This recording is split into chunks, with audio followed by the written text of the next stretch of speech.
Labdien visiem! Šodien mēs tiekamies 3. video lekcijā, kur ir noslēdzošā sadarbībā ar Izglītības un zinātnes ministriju, Latvijas pašvaldības savienību un Latvijas jaunatnes padomi. Šodien par sociālo uzņēmēju darbību mums pastāstīs Latvijas sociālās uzņēmēju darbības asociācijas direktore Madara Ulande. Par jauniešu uzņēmēju darbības atbalsta pieredzi un jauniešu biznesa ideju konkursiem Latvijas jaunatnes padomes izpildirektora Inese Šubēvica un SIA Exolo Latvija pārstāvis Gins Klāsons mums prezentēs pētījumu Latvijas jauniešu iesaiste uzņēmēju darbībā.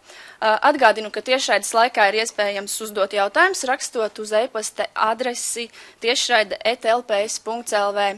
Tālāk došu vārdu Inesei. Jā, labdien visiem!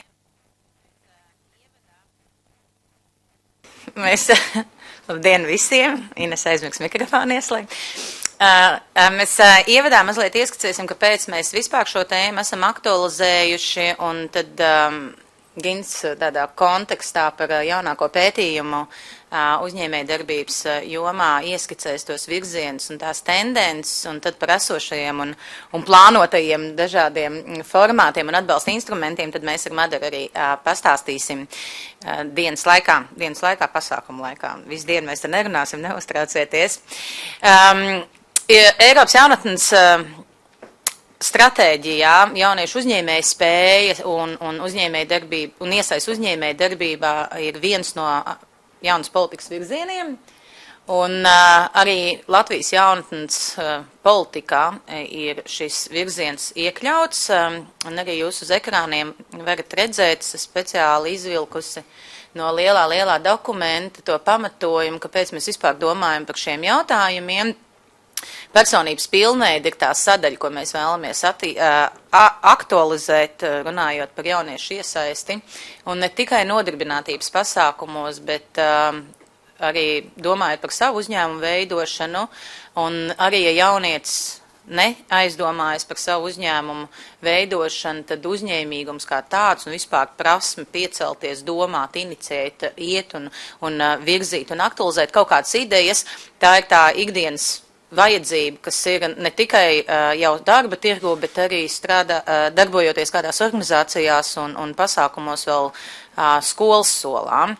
Un tad arī balsoties pasākumu 311 pilnveidot un nodrošināt pieejamu finanšu, metodisko un informatīvo atbalstu mehānismu jauniešiem, kas vēlas uzsākt komercdarbību, ir viens no tiem iemesliem, kāpēc mēs šodien runājam tieši par šo tēmu.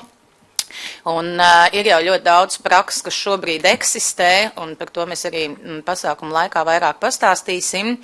Arī ir virkni pasākumi, kurus jūs varat īstenot, jaunas politikas īstenošanas plānā atrast, kuri ir saistīti ne tikai, kas tiek īstenot no organizācijas puses vai pašvaldību puses, bet arī no valsts puses, jo tas dokuments un kā jaunatnes politika vispār kopumā ir ļoti horizontāla politika, un tad arī ekonomikas ministrija, vides aizsardzības un reģionālās attīstības ministrija, labklājības ministrija, katra savā kapacitātē iesaistās dažādu jauniešu uzņēmēju spēju un uzņēmēju darbības atbalsta instrumentu veidošanas pasākumu īstenošanā, un, protams, arī pašvaldības un nevalstiskās organizācijas.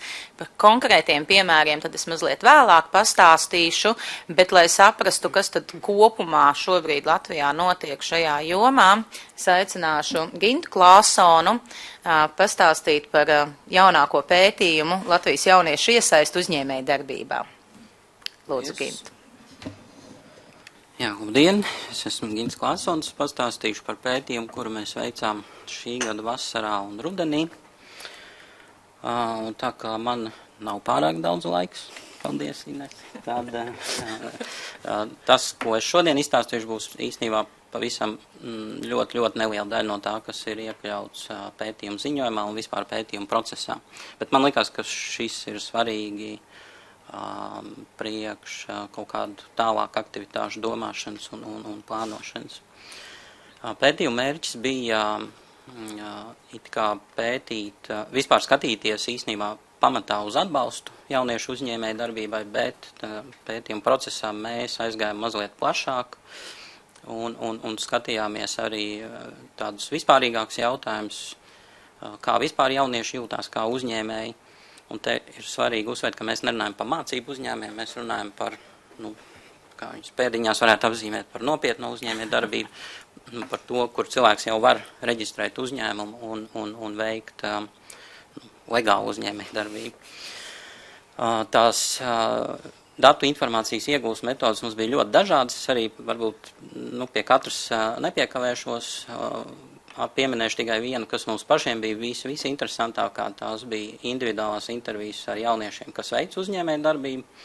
Šobrīd, kas veic, bija arī daži tādi jaunieši, kas ir veikuši un kaut kādu iemeslu dēļ ir pārtraukuši, beiguši savu uzņēmēju darbību. Tajā gadījumā mūs interesēja, kas ir tie iemesli, kāpēc mainīt status no uzņēmēju vai uz augot darbinieku, pamatā uz augot darbinieku. Un citas aktivitātes bija visam ātri intervijas ar atbalsta instrumentu koordinatoriem, pašvaldībām, statistikas datu apkopošana, citu pētījumu datu apkopošana.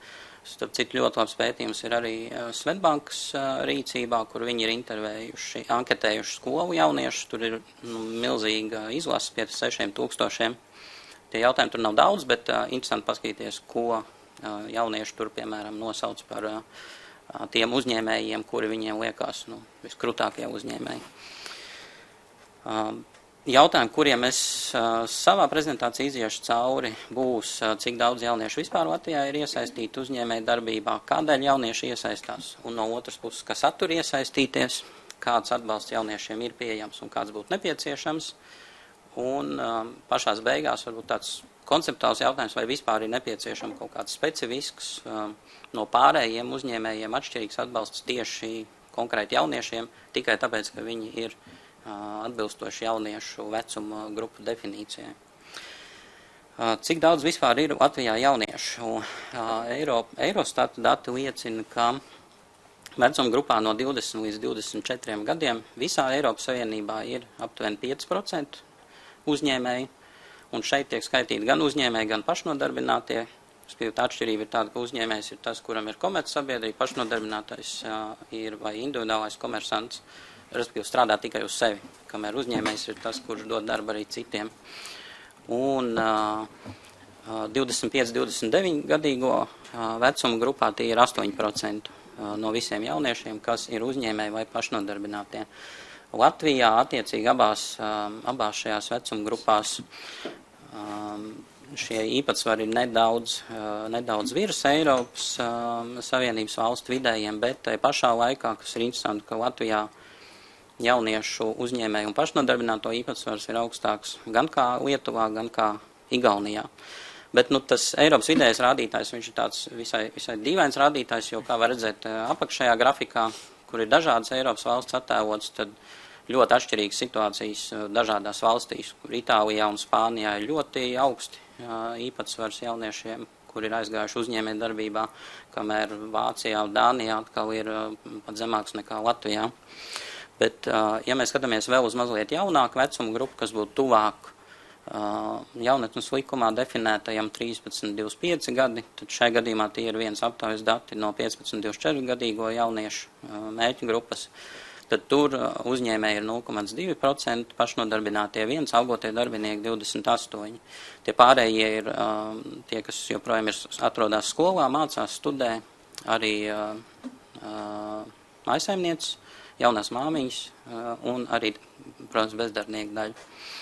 Bet, ja mēs skatāmies uz absolūtiem skaitļiem, tas varētu būt būtiski, tad, ja mēs domājam par kādiem atbalsta pasākumiem, par cik lielu skaitu mēs īstenībā runājam, tad dažādos avotos tas skaits atšķirās. Šeit mēs esam izreikinājuši attiecinot aptauju datus pēc tam uz statistikas datiem, bet katrā ziņā tas skaits ir no aptuveni 3000 līdz 5, varbūt 6000, ja mēs skatāmies uz vecumu grupu līdz 25 gadiem. Ja mēs vēl 5 gadus ņemam klāt, tad tie ir vēl papildus aptuveni tuvu pie 10 000 jauniešu.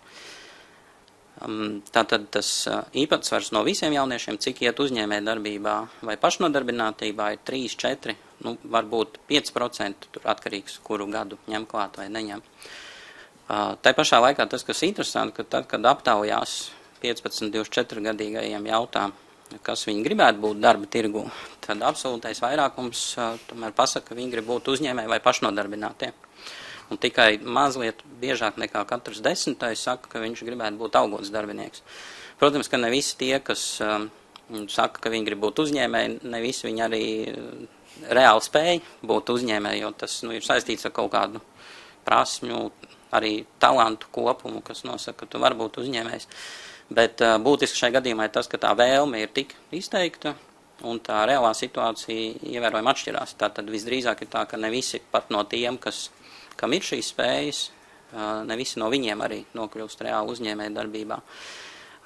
Bet šādā kontekstā man personīgi šķiet mazliet dīvains Eiropas Savienības uzstādījums, ka jauniešu uzņēmēja darbība tiek saistīta ar jauniešu bezdarba risināšanu tik ļoti, jo tas īpatsvars, cik vispār spēja būt uzņēmēji, viņš nav liels arī visā sabiedrībā. Latvijā, ja pēc statistikas skatās, uzņēmumu īpašnieki ir 4% un pašnodarbinātie ir vēl 7,5%, tad kopā tie aptuveni 11%.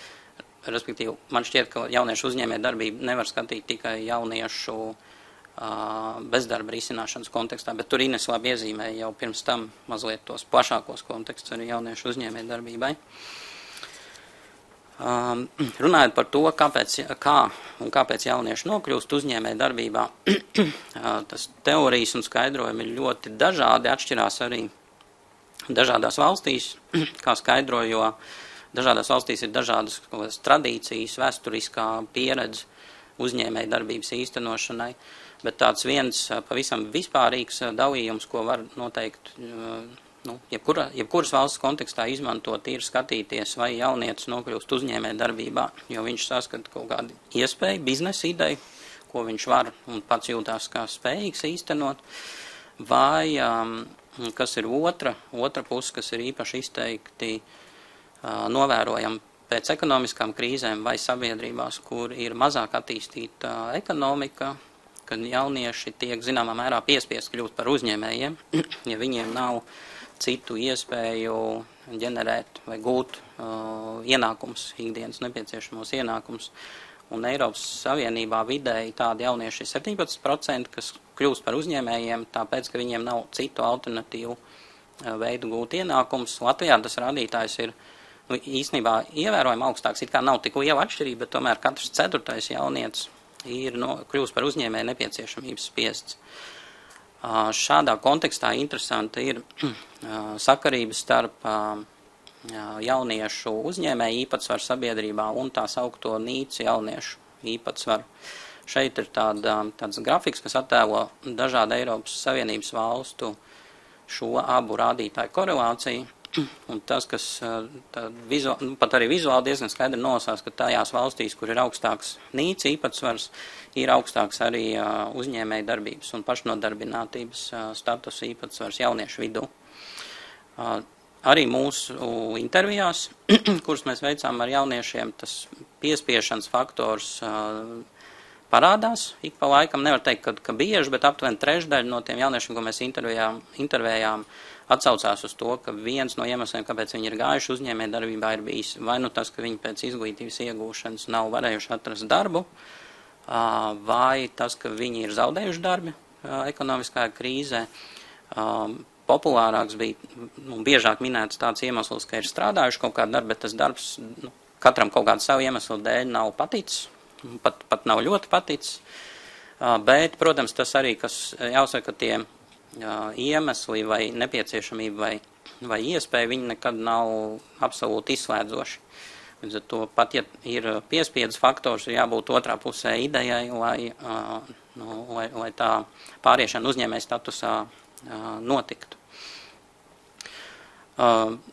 Skatoties to, ja mēs meklējām tos kavēkļus un tos punktus, kuros brīžos jaunieši tiek sekmēti, iešanai uz uzņēmēja darbības status vai tiek atturēti.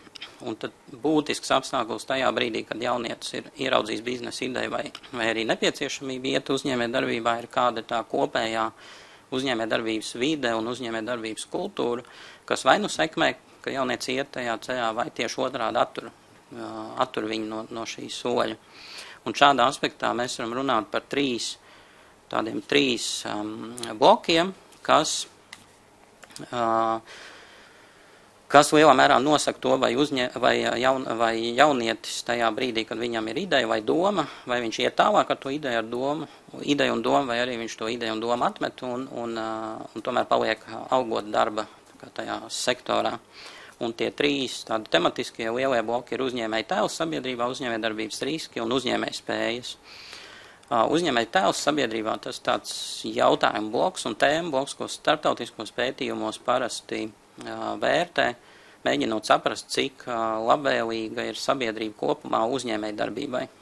Vai uzņēmējiem ir labs tēls kopumā sabiedrībā, vai mēdī par uzņēmējiem raksta kā par žuļikiem un tādiem, kas eksploatē citu cilvēku darbu un tam līdzīgi, jo nelabvēlīgāk ir attieksme pret uzņēmēju kā tādu, jo mazāk ir iespēja, ka jaunietis vēlēsies izvēlēties šādu karjeru. Latvijas tie starptautiskie salīdzinājumi nav traģiski negatīvi, bet ir negatīvāk nekā vidējā, varbūt Eiropas Savienības rādītāji. Respektīvi, ka mūsu sabiedrība ir it kā mazliet vairāk negatīvi noskaņot pret uzņēmēju darbību nekā vidēja Eiropas Savienībā, bet šeit īstenībā mēs tādu lielu problēmu, ka tieši šis varētu atturēt jauniešus no kļūšanas par uzņēmējiem, nesaskatījām, un es mazliet vēlāk parādīšu arī, kāpēc. Uzņēmē darbības riski, tas jau ir tāds konkrētāks uzņēmē darbības šķērslis, un šie nav visbiežāk riski, kas ir reāli riski, tie ir riski, kas jauniešiem nāk prātā, tad, kad viņi sāk domāt, vai viņiem vajadzētu to darīt. Šeit gan mēs saskatām, ka te ir problēma, tieši tāda priekšstata problēma, jo, piemēram, gandrīz 70% jauniešu uzskata, ka uzņēmē darbībā nevajadzētu iet, jo tas ir saistīts ar lielu risku pazaudēt visu biznesā ieguldīto naudu. Tāpat vairāk kā pusi jauniešu uzskata, ka bizness noteikti ir saistīts ar nepārtrauktu problēmu risināšanu. Tur vēl klāt nāk arī tādu faktoru, ka jaunieši parasti uzskata, ka bizness tas nozīmē 24 stundu nodarbinātību, neregulāru ienākumu. Liels problēmas, var sakot, būt uzņēmējam. Bet, kas ir būtisks tāds racionāls arī šķērslis un kur varbūt ir jāskatās, kā to risināt, ka vairāk kā pusi jaunieši uzskata, ka Latvijā vispār tirgus ir pa mazu, lai attīstītu veiksmīgu biznesu, kas nozīmē, ka pat ja jaunietim ir ideja un ja viņam ir šāds priekšstats, ka Latvijas tirgus ir pa mazu un šeit nav iespējams uzņēmē darbību īstenot, tad visdrīzāk viņš uz citiem riskiem arī neskatās, tad viņš vienkārši tajā brīdī arī atsakās no savām idejām. Un tāds personīgs varbūt mazliet aspekts, kas izriet no tādas personīgas attieksmes pret risku un neveiksmēm, ka mums gan kopā sabiedrībai, gan arī jauniešiem ir izteikts bailes no neveiksmes. Šeit klāt nāk tāds faktors, ka sabiedrībā kopumā ir diezgan noraidoša attieksme pret to, ja tu esi biznesā bijis neveiksminieks. Tev ir bijusi kaut kāda ideja, tu esi, piemēram, bankrotējis, visdrīzāk tev tiek uzlikts kā neveiksminieks zīmols, kas arī ir būtisks tāds faktors, kas attur jauniešu no tā, vai tu gribi riskēt ar to, ka tu kļūsi par neveiksmnieku. Tai brīdī, ja tu esi ticis tā kā pāri tam, kāda ir sabiedrības aizsprieduma, kas ir tie riski, un tu nolēmi, ka tie riski ir vērts, lai tu tomēr riskētu, tad būtisks faktors, ko vēl jaunieši vērtē, vai tev pašam ir spējas, vai tu to ideju, kas tev ir, īstenot. Te mēs arī redzam, ka ir atsevišķi tādi fakti, kas liecina, ka te ir problēma un te būtu nepieciešams kaut ko darīt, jo, piemēram, 60% no visiem tiem cilvēkiem, kas saskata kaut kādas, viņi saka, ka viņiem ir biznesa ideja. Viņi uzskata, ka tai pašā laikā viņiem nav biznesa vadības prasme, lai to ideju īstenotu. Arī 35% jaunieši saka, ka viņi nedomā uzsākt savu biznesu tieši tāpēc, ka viņiem trūkst zināšanas par to, kas ir uzņēmē darbība, kā to īstenot. Tāds netiešs, bet ļoti konkrēts rādītājs tam, ka uzņēmēja spējas ir tas aspekts, kur ir varbūt jādomā par kādiem risinājumiem, ir tas, ka no tiem uzņēmējiem, kas ir aizvēruši savu uzņēmēju darbību, 35% kā iemeslu min to, ka tā ir bijusi nerentabla uzņēmēja darbība. Kamēr, piemēram, to, ka finanšu pieejamība ir problēma, minēja tikai katrs 10. Respektīvi, tieši tā biznesa vadības prasme šeit tā diezgan konkrēti parādās, ka tā ir daudz būtiskāks faktors nekā finanšu pieejamība. Un visbeidzot, vēl tāds it kā mazliet atsevišķs faktors, kas ir plaši zināms un diezgan bieži minēts parasti visos pētījumos, kas attiecās uz sabiedrības tādām vērtību orientācijām, ka mūsu sabiedrība ļoti maz uzticās, savstarpēji uzticās. Līdz ar to, ja biznesa pamatā ir apmaiņa ar idejām, komanda veidošana, partneru piesaiste un vienlaikus mums ir grūti uzticēties citam svešam cilvēkam, kas nav mūsējais, kas nav draugs vai ģimene, visdrīzāk mums ir apgrūtinoši veidot uzņēmējdarbības komandu un sekmīgi attīstīties. To mēs intervijās to ļoti daudz redzējām un dzirdējām, ka jaunieši atsaucās tieši uz to, ka ir problēma ar partneriem un arī ar komandu veidošanu. Attiecīgi šīs varbūt ir tās jomas, tāds vispārīgs jomas, kas iezīmē to, kādos virzienos atbalstu vajadzētu skatīties, tad mazliet detalizētāk jau uz tādiem konkrētiem pasākumiem skatās. Šeit ir dati arī no jauniešu aptaujas, kur anketā bija nodefinēti kādi 11 dažādi atbalsta veidi, un 2 aspektos jaunieši tika lūgtos novērtēt. No vienas puses, cik tie viņiem ir nepieciešami, par katru jauniešu novērtēju, un tad pēc tam atsevišķi par katru novērtēju, cik tie viņiem šobrīd ir pieejami. Un šeit tās atbildes ir saliktas tādā divdimensionālā kartē, kur uz vertikālās skalas ir nepieciešamība un uz horizontālās skalas ir pieejamība. Un tas, ko mēs šeit varam redzēt, ka augšējais labais kvadrāts, tie ir tie atbalsta veidi, ko jaunieši saka, ka tie viņiem ir nepieciešami, un vienlaikus jaunieši arī novērtē, ka tie viņiem ir visai labi pieejami. Respektīvi var teikt, ka šie ir tie atbalsta veidi, kuros tas atbalsts jauniešu uzņēmējdarbībā ir bijis sekmīgs. Bez šiem arī biznesa inkubātoru un augstākā izglītība uzņēmējdarbībā ir atbalsta veidi, ko jaunieši saka, ka tie viņiem ir pieejami, bet, kas ir interesanti, ka šos jau jaunieši īsti vairs nevērtē kā sev ļoti nepieciešams. Nodokļu atvieglojumi, birokrātijas mazināšana un pašvaldības finanšu atbalsts, tās ir tās 3 lietas, ko jaunieši vērtē kā ļoti vajadzīgas un tai pašā laikā arī kā ļoti maz sev pieejams. Ja, teiksim, tajā labajā pusē tie ir tie, kas ir ļoti labi nodrošināti, šie, var teikt, ir tie aspekti, kur jaunieši izjūt, ka tie viņiem apgrūtina uzņēmējdarbības veikšanu. Visinteresantākais īstenībā ir apakšējais kreisais sektors, tie ir tie atbalsta veidi, ko jaunieši saka, ka tie viņiem nav pieejami, vai ir maz pieejami, vai grūti pieejami, bet vienlaicīgi jaunieši arī novērtē, ka tie viņiem ir nepārāk vajadzīgi. Kāpēc man šķiet, ka šis ir interesantākais sektors, jo, ja šeit ir tāda atbalsta veidi, kā privātie investori, eksporta garantijas, banku aizdevumi, riska kapitāla fondi, un ja šāda veida atbalsts ir maz pieprasīts, visdrīzāk tas tā netieši liecina, ka tās uzņēmējdarbības formas, ko jaunieši īsteno, ir diezgan konservatīvas, zema riska uzņēmējdarbības formas ar visdrīzāk zemu produktivitāti un zemu eksporta spēju. Bet, ko man gan noteikti gribās uzsvērt, ka šī nav specifiski jauniešu lieta, jo tā ir raksturīga uzņēmējdarbība vai Latvijā vispār kopumā. Respektīvi, noteikti nevajadzētu teikt, ka šo izgriezt, un rādīt, ka šis ir tikai jauniešiem specifiska lieta. Tā kā no tiem iepriekšējiem slaidiem aptuveni jau ir skaidrs, ka tas nepieciešama atbalsta bloks ir diezgan plašs, no tādiem ļoti sociokulturāliem faktoriem līdz pat nodokļu sistēmai un birokrātijai. Tad, lai to visu kaut kā strukturētu, šeit mēs izmantojam Eirofonda pētnieku tādu izstrādāt arī ļoti vispārīgi īstenībā schēmu, kur viņi sastrukturē dažādās problēmas, kas ir jauniešiem uzņēmējdarbībā, un tad attiecīgi klāt liek to, kas ir tie atbalsta pasākumi. Bet tas, ko viņi ļoti uzsver, ka ar katru nākošo soli atbalsta mērķu grupa ir jāspecificē.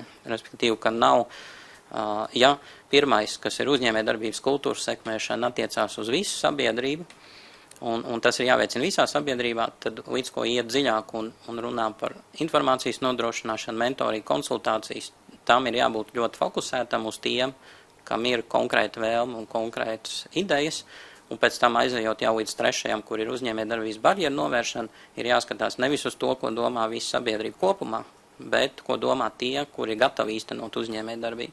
Respektīvi, katrs tas nākošais solis ir jāsašaurina.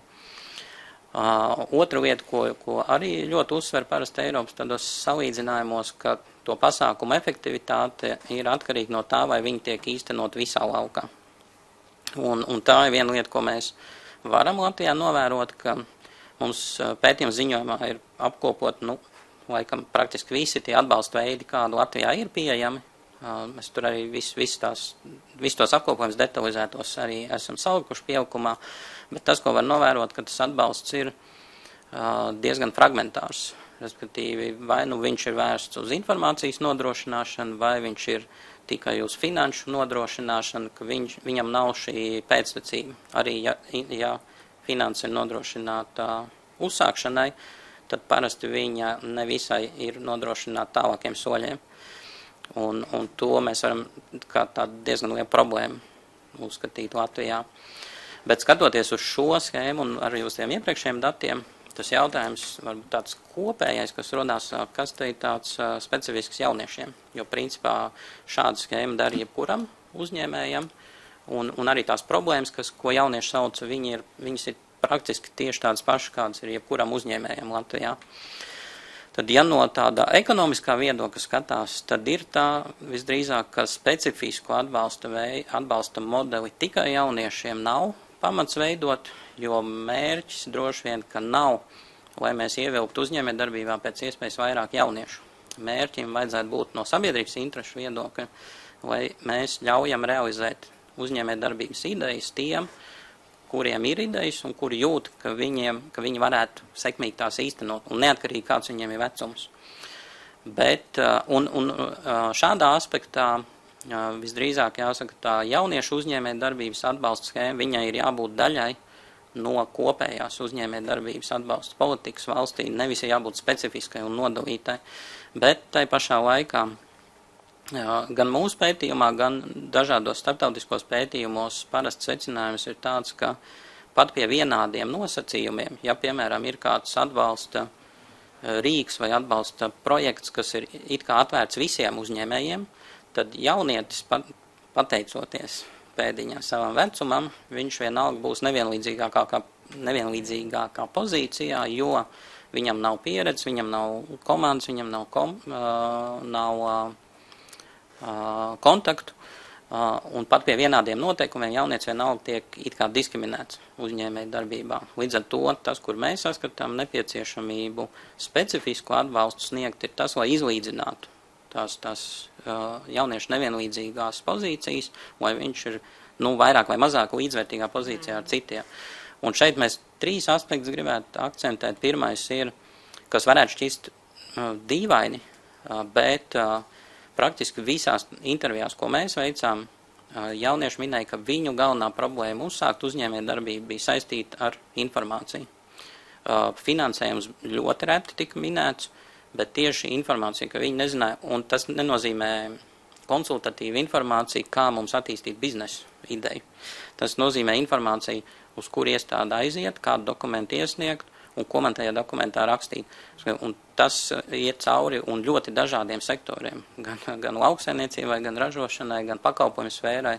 To mēs redzam kā tādu vienu ļoti būtisku lietu, ka jauniešiem draudzīgā un pieejamā veidā nav informācijas. Finanšu pieejamība ir otrs jautājums, un šeit tas pamatojums tāds, ka parasti neliela izmēra apjoma uzņēmējdarbība tiek uzsākta balstoties personīgos ietaupījumos, kas jauniešiem nav pieejami. Izmantot ģimenes vai radinieku aizdevumu vai draugu aizdevumu ir riskanti, jo tu paliec principā parādā un ar iekšējo sajūtu, ka tu esi parādā pēc tam, ja gadījumā tev biznesa ideja ir neveiksmīga. Un tāpat tas, ko es iepriekš minēju, ka mums ir diezgan labi attīstīta uzsākšanas finansēšana, bet viņa netiek loģiski vesta uz nākošiem soļiem. Un tas, ko mēs varam redzēt dažādos biznesa konkursos, ja mēģina pēc 2 gadiem papētīt, kur tie uzņēmumi, kas ir saņēmuši finansējumu, ir palikuši, tad liela daļa no tiem uzņēmumiem nav atrodama vairs. Jo ir bijis finansējums uzsākšanai, un ar to tas, principā, tā uzņēmējdarbība ir beigusies. Un trešā lieta, kas arī mums likās specifiski jauniešiem, šī komanda un partnerība veidošana, kas sasaucās ar to zemo sociālā kapitāla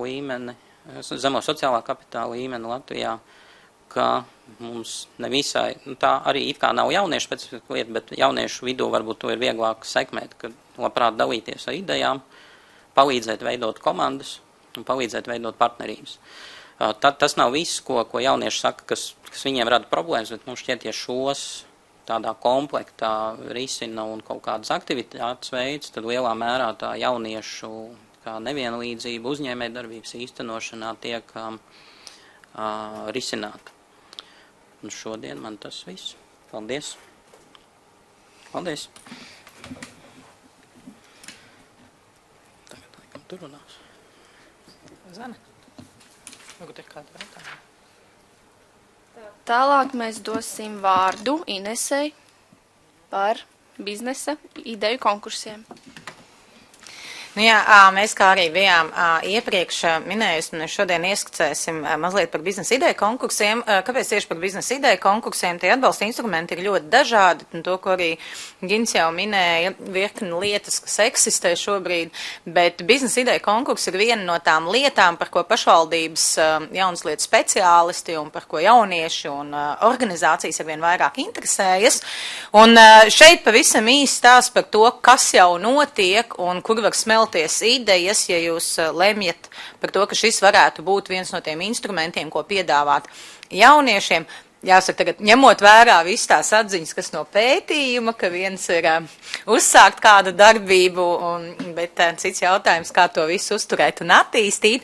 Bet varbūt arī domāt tiešām par citiem atbalsta instrumentiem pašvaldību līmenī, ne tikai biznesa ideju konkursiem, jo tas, kas arī pētījumā ļoti skaidri parādās, tās vajadzības un intereses un tieši par zināšanu ieguvi, apmācībām un kaut kādu kopā būšanu, tad tie nu ir pasākumi, kurus tiešām gan pašvaldības jau virkni īsteno, un organizācijas tiešām domājot par tādu uzņēmēju spēju attīstību, jauniešos, gan arī, kur ir ļoti, ļoti plašs darbības lauks, ko var īstenot, un apmācības ļoti daudz tiek piedāvāts no pašvaldību un organizāciju puses, un tas nav nekas jauns, tad noteikti aicinam arī padomāt par šo virzienu un tematikas iekļaušanu savos pasākumos, plānojot nākamo gadu un aiznākamo gadu.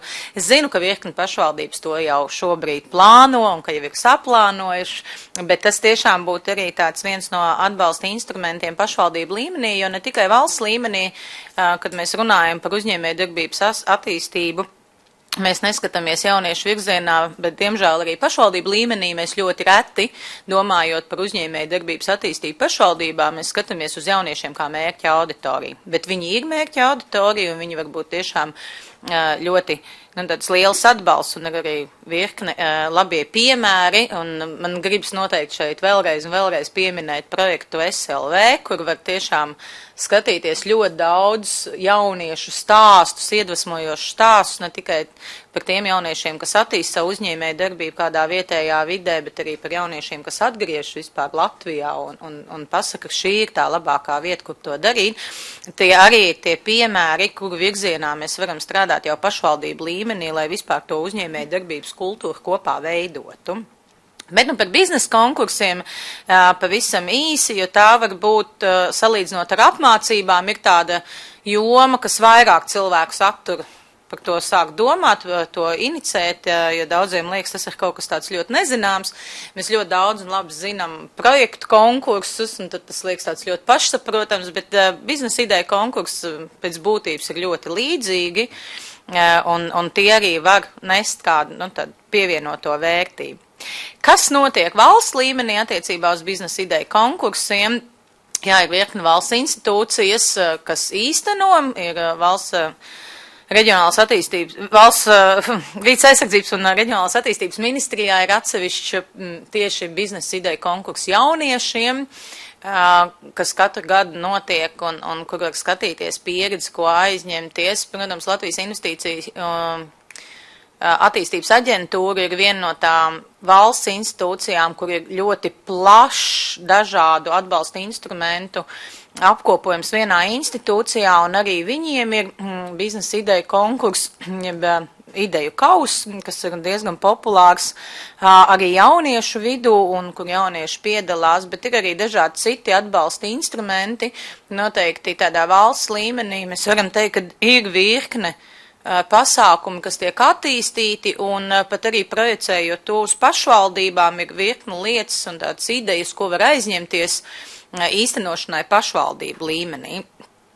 Ir arī nevalstiskās organizācijas, kas strādā biznesa ideju konkursu virzienā, un viena no tādām organizācijām ir Junior Achievement, lai arī mums pašvaldībās viņi ir vairāk pazīstami tieši ar skolēnu mācību uzņēmumiem, tad jāsaka, viņiem arī virkni citas programmas, gan startup programma, gan ēndiena, ko ļoti labi visi pazīst, ko viņi īsteno, arī līderu programma ir, un tā ir nevalstiska organizācija, kas arī darbojas šajā virzienā, kas ir ļoti nostiprinājusi arī savus pozīcijas, un tas, ko es noteikti vēlos vērst, un es zinu, ka ļoti daudz arī pašvaldības arvien vairāk domā par iekļaušanos Junior Achievement aktivitātēs, kad, lai arī tie skolēnu mācību uzņēmumi, gadu gadiem ir tāds karstais kartupels daudziem, jo daži viņi ir tiešām ļoti veiksmīgi, un diemžēl tā programma paredz, ka viņi ir jāslēdz, un tad to, ko pētījumi arī rāda, kad ļoti daudz tad jaunieši nesaņemas atkal restartēt un turpināt to pašu, ir ļoti maz izņēmumu, kas aiziet tālāk, bet man liekas, ka tieši šie skolēnu mācību uzņēmumi ir viena no tām vidēm, kur jau skolas solā ļoti veiksmīgi var veicināt jauniešu uzņēmēju spēju attīstību, dažādu zināšanu ieguvi, to, ko arī pētījums rāda elementāri, kur vispār aiziet, kur piereģistrēt, kāpēc, un noteikti tas arī ir tāds viens no virzieniem, ko pašvaldībām ir vērts apdomāt, jo īpaši, protams, tām pašvaldībām, kuru skolas nav iesaistījušās šajā programmā, bet papildus arī, jā, tad vērst uzmanības to, kad arī nevalstiskais sektors ir tie, kas strādā uz jauniešiem kā mērķa auditorija. Arī pagājuši gadu bija geto startup programma izsludināta, kur atkal var arī jaunieši sniegt savus biznesa idejas un gūt kādu atbalstu tam. Tad arī nevalstiskais sektors strādā, arī uzņēmēji strādā, un es varbūt, lai nebūtu lieka reklāmas pauze, neminēšu konkrēts uzņēmums, bet banku sektors ir tas, kas ļoti attīsta jau ilgus gadus Latvijā savus iniciatīvas tieši uz jauniešu uzņēmēju spēju un attīstību un jauniešu iesaistu uzņēmēju darbībā, gan nodrošinot dažādus mentoringu programmas, gan nodrošinot dažādas apmācības, arī nodrošinot dažādu biznesa plānu, konkursu un tā tālāk. Un ir arī virkne uzņēmēji, kas savus biznesa ideju konkursus īsteno sadarbībā ar pašvaldībām, vai otrādi pašvaldības sadarbībā ar uzņēmējiem. Arī tātad šis ir tas virziens, kur notiek iniciatīvas, un tā pieredze jau ir, un nav jāizdomā nekas no jauna, un noteikti Darbdevēju konfederācijā var iegūt ļoti daudz informāciju par konkrētiem uzņēmumiem vai reģionā vai valsts līmenī, kur iesaistās sadarbības attīstībām tieši uz jauniešiem kā mērķa auditoriju. Un tad saldajā ēdienā par biznesa ideju konkursiem tieši pašvaldībās un paskatoties dažādu pašvaldību pieredzi un jājautā tehniskajam atbalstam, vai šo slaidu var redzēt ekrānā šobrīd brīnišķīgi. Tad, iepazīstoties ar virkni pašvaldību pieredzi, ko jūs arī varat ekrānā šobrīd redzēt, es pamēģināju atrast tāds galvenās kopīgās vai atšķirīgās tendences, kas tad ir šiem biznesa ideju konkursiem. Kopīgā tā tendence ir, kad pašvaldības iesaistās biznesa ideju konkursu jauniešiem organizēšanā. Ir pašvaldības, kas to dara tikai no pašvaldību budžeta, ir pašvaldības, kas to īsteno kopā ar uzņēmējiem, vietējiem vai lielāku mēroga. Tas lielākoties saistīts ir ar pašvaldību izmēru, cik lieliem uzņēmējiem viņi sadarbojas. Jā, ir pašvaldības, kur ir bijis viens konkurss un kādu iemeslu dēļ tas nav tikts turpināts. Ir pašvaldības, kur jau kuro reizi atkal un atkal notiek biznesa ideju konkurss jauniešiem un visi zina un tās tradīcijas tikai attīstās. Paskatoties uz to, kāds ir tas finansējums, kas pieejams biznesa ideju konkursos pašvaldībās, tad ir tiešām idejas, kur piesakās jaunieši uz dažiem 100 eiro līdz pat vairākiem tūkstošiem eiro. Ja mēs paskatāmies varbūt tādu vidējo maksimālo pieejamu atbalsta finansējumu, ko pašvaldību biznesa ideju konkursos jauniešos ir iespējams saņemt, tad tas lielākoties ir 2 līdz 3 tūkstoši, kas tā mēroga idejām, ko jaunieši attīsta, ir tieši vietējā līmenī ir ļoti piemērots finansējums, un, protams, vienmēr ir liels prieks redzēt, kad kāds no pašvaldības biznesa ideju konkursa dalībniekiem, piedaloties šajā pašvaldību līmenī konkursā, ir attīstījis savu ideju, un paiet laiks, un tā ideja tikai attīstās, un jau aiziet jaunieši uz biznesa inkubatoriem, piesakās uz kādiem valsts atbalsts instrumentiem, un gadu no gada aug viņu uzņēmumi, un tad noteikti pašvaldības var ļoti lepoties ar to, ka tieši viņi ir bijuši tie, kas ir iedvesmojuši tos jaunieši kaut ko tādu sākt. Ir virkne biznesa ideju konkursi, kurus pašvaldība īsteno specifiski skolas mērķa auditorijai, viņi arī virknē pašvaldība tā arī saucās skolēnu biznesa ideju konkursi, kur pašvaldības dod iespēju jauniešiem jau arī pat no 1. klasītes izstrādāt savas biznesa idejas, aizstāvēt viņus un saņemt kādu novērtējumu, kas noteikti ir ļoti, ļoti atzinīgi vērtējams fakts, jo tajā brīdī, kad jaunietis sasniedz 13, 15 gadus, tad jau viņš var daudz plašāk domāt par to, kad viņa idejas arī var dzīvot un augt, jo tās tradīcijas jau domāt par uzņēmēju darbību un iesaist uzņēmēju darbības attīstībā, tam bērnam ir ielikts no 1. klases. Protams, atkal ņemot vērā specifiku ar likumdošanu, ļoti daudz biznesa ideju konkursos parādās tā tendence, ka tas vecums ir no 18 gadiem. Bet tiešām vēlreiz gribu uzsvērt, tas neizslēdz to, ka pašvaldības neorganizē biznesa ideju konkursu arī jauniešiem līdz 18 gadiem. Ir lielākoties pašvaldības, kas to augšējo latiņu vecumu centram nosaka 25 gadi, un tas ir saistīts ar jaunatnes likumā noteikto jauniešu vecumu Latvijā, bet atkal jāsaka, ir pašvaldības, kas skatās plašāk un aicina jauniešu līdz pat 30 gadiem iesaistīties biznesa ideju konkursos.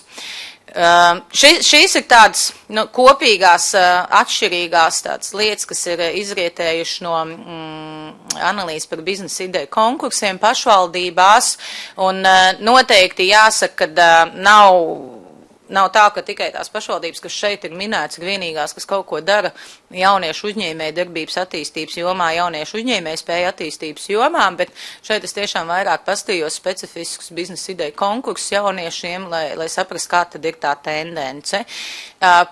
Specifiski par nolikumiem un visām sasaistēm ar pašvaldību budžetiem, ar pašvaldību attīstības plānu un tā tālāk es šoreiz neskatīšu, bet es aicinu jūs tad sazināties ar jums tuvāk esošām vai varbūt draudzīgākām pašvaldībām un tad jau individuāli runāt par to pieredzi, kas ir esošā un kas ir tās lietas, kas varbūt jāņem vērā, ja jūs vēlaties kaut ko jaunu attīstīt.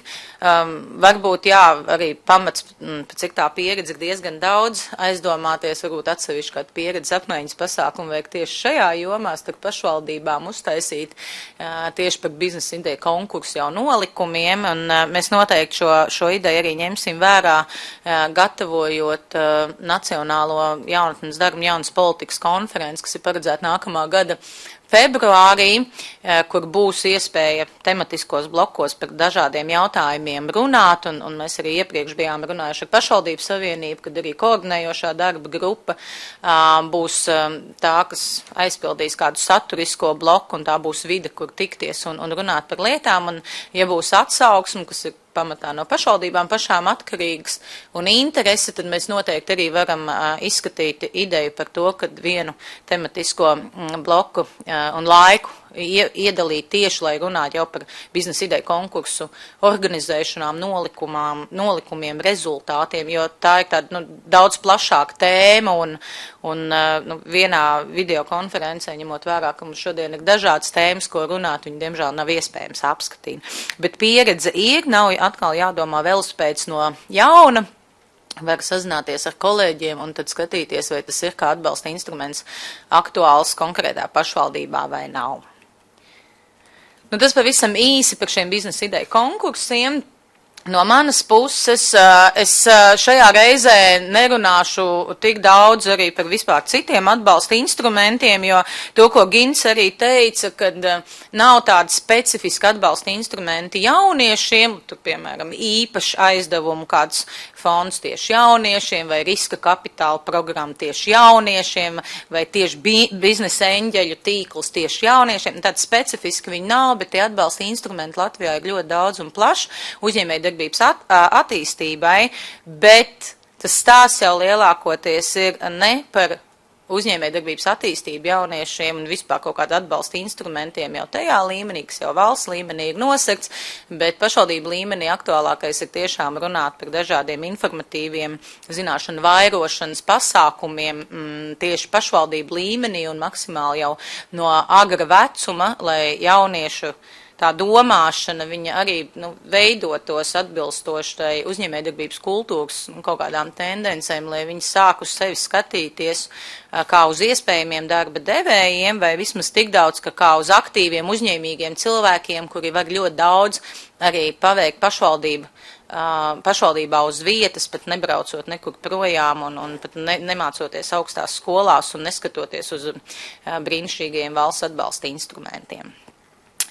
Lūk, un tas ir par eksistējošo pieredzi, bet mums ir arī vēl viena tāda ļoti aktuāla tēma, un kas kļūst ar vien aktuālāk gan organizāciju vidē, gan arī jauniešu vidē, un tās jaunākās tendences ļoti, ļoti attīstās, un arī dažādas normatīvo aktu attīstība notiek un sarunas, un tāpēc mēs arī uzskatījām, ka ļoti būtiski ir iepazīstināt ar vēl vienu konceptu, kas varbūt daudziem ir mazāk pazīstams, jo tas ir salīdzinoši jauns temats, par ko mēs Latvijā runājam, bet diezgan daudz jau ir izdarīts šajā jomā, un tā ir sociālā uzņēmēja darbība, un kā tad tas iet kopā ar to jauniešu uzņēmēju spēju attīstību, ar varbūt kaut kādām tiešām arī biznesa ideju attīstībām, kāds tad ir tās iespējas un varbūt arī kādi riski, tad aicināšu Madaru pastāstīt mazliet vairāk par šo visu.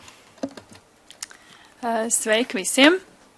Paldies, Ines, par uzaicinājumu, paldies par iespēju šodien jums pastāstīt nedaudz vairāk par sociālo uzņēmēju darbību. Ines jau ļoti labi ieskicēja to kontekstu un kāpēc varbūt tieši šobrīd ir par to aktuāli runāt, un arī es no savas puses piepildīšu, ka no manas pieredzes arī diezgan ilgu laiku strādājot ar jauniešiem un jauniešu organizācijām, es arvien vairāk redzu, ka tieši šī brīža jaunieši, tā saucamā milēniāla paudze, ka viņi ir tie, kuri grib darīt jēgpilnas lietas, gan savā personīgajā dzīvē, gan profesionālajā dzīvē, un bieži vien viņi saka, ka ar vienkāršu darbu ir par maz, ka viņi grib darīt darbu un veidot lietas ar pievienoto vērtību, un tāpēc sociālā uzņēmēja darbība varētu būt tieši viena no šādām iespējām, un tas, ko šodien jums pastāstīšu, ir nedaudz ieskicējuši, kas tas vispār ir. Kas ir sociāla uzņēmējdarbība. Es nedaudz pastāstīšu, kāda tad ir tā situācija Latvijā šobrīd ar sociālo uzņēmējdarbību, cik daudz uzņēmumi, kādās jomās darbojās, pastāstīšu pāris veiksmes stāstus, kā arī nedaudz ieskicēšu šī brīža topošo sociālās uzņēmējdarbības likumu, kā arī nedaudz pastāstīšu par vienu īpašu finanšu atbalsta programmu tieši sociālajiem uzņēmumiem, kas varētu būt ļoti laba iespēja arī jauniešiem īstenot savas sociālās uzņēmējdarbības idejas. Nu, lūk, tad ķersimies klāt, kas tad tas vispār ir.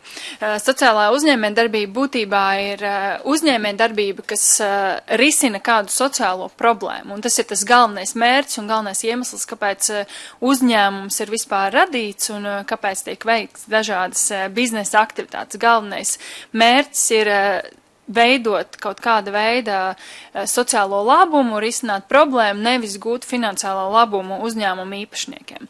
Un sociālā uzņēmējdarbībā visas uzņēmējdarbības aktivitātes, visas preces pakalpojumi un arī peļņa, tad, kad tāda ir, tas ir tikai kā rīks un līdzeklis, lai sasniegtu šo sociālo labumu vai risinātu sociālo problēmu. Un tā ir tā galvenā atšķirība no parastiem uzņēmiem, jo, teiksim, tādā klasiskā uzņēmējdarbībā tas galvenais mērķis, un arī šī brīža, kā Latvijā likumos ir ierakstīts, ka galvenais mērķis ir gūt labumu uzņēmumu īpašniekiem, tad sociāla uzņēmējdarbībā šī lielākā atšķirība, ka galvenais mērķis ir šī sociālās problēmas risināšana.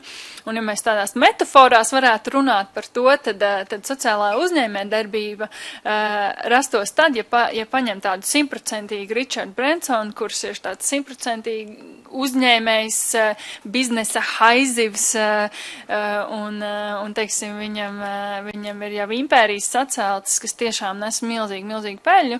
Ja tu apvienot ar tādu 100% māti Terēzi, kurai bija galvenais mērķis, šis sociālajie mērķi, sociālais labums, sociālā problēma risināšana, ja tu apvieno vienā personā, vienā konceptā, tad rodas sociāla uzņēmējdarbība, kas nav vienkārši tāds 50-50 versija, bišķiņ no biznesa, bišķiņ no sociālā, bet kur ir 100% biznesa, tā ir pilnvērtīga uzņēmējdarbība, bet kur arī ir šī 100% sociālā misija un sociālais mērķis. Un tad ar abām kājām stāvot šajos divos lauciņos, tad rodas arī šis īpašais uzņēmējdarbības veids, kurš var nest tiešām lielu pievienoto vērtību. Un kā ir arī teicis Bills Draitons, kas ir liela sociālās uzņēmējdarbības tīkla viens no dibinātājiem, tad jūs zinat šo metaforu par to, ka nevis iedosim kādam zivi, bet labāk iemācīsim zvejot vai iedosim makšķeru, lai šis cilvēks pats var sev sagādāt vakariņas sev un savai ģimenei, tad īstenībā sociālai uzņēmēji ir tie, kas iet vēl soli tālāk, un viņi nevis dod kādam zivi vai iemāca zvejot, bet viņi pilnībā pārmaina šo zvejniecības industriju, radot jaunas, inovatīvas, sistēmiskas pieejas, no kurām ieguvēji ir visa sabiedrība. Un to arī var redzēt daudzos piemēros, gan vēsturiski, gan arī šobrīd pasaulē un Latvijā, ka sociāla uzņēmēji nāk ar tādu pilnīgi jaunu domāšanu, kas maina ierasto kārtību. Sākumā tas ir milzīgs izaicinājums gan lēmumu pieņēmējiem, gan sabiedrībai, gan pašiem sociālajiem uzņēmējiem, bet tad, kad ir jau nedaudz pierasts, tad izrādās, ka tiešām šis jaunais veids ir kaut kas ļoti labs vēsturiski, tādas sociālās inovācijas piemēri, teiksim, kas pilnībā mainīja to, kā mēs raugāmies uz lietām, ir piemēram, medmāsu ieviešana vispār medicīnas aprūpē, agrāk bija milzīga problēma slimnīcās vēsturiski, ka tad, kad tika apciemot pacienti, tad līdz ar ciemiņiem viesiem tika slimnīcās ieviest ļoti daudz baktērijas un slimie cilvēki kļuva vēl slimāk, tad ieviešot medmāsas kā konceptu, kā starpnieku, tad arī samazināja šis baktēriju daudzums. Tagad mums liekas medmāsas pilnīgi normāla lieta, bet agrāk tas bija kaut kas absolūti jauns un nedzirdēts. Tāpat arī, piemēram, bērndāras koncepts kā tāds, arī tas bija sociālā inovācija agrāk, kas nemaz tik ātri, pie kur nemaz tik ātri nepierada, bet tagad arī tas mums liekas kaut kas pilnīgi pašsaprotams un līdzīgi ar daudzām lietām, kas šobrīd notiek, ko ievieš arī sociālai uzņēmēji, varbūt tas ir jaunums. Bet iespējams nākotnē būs kaut kas pilnīgi normāls.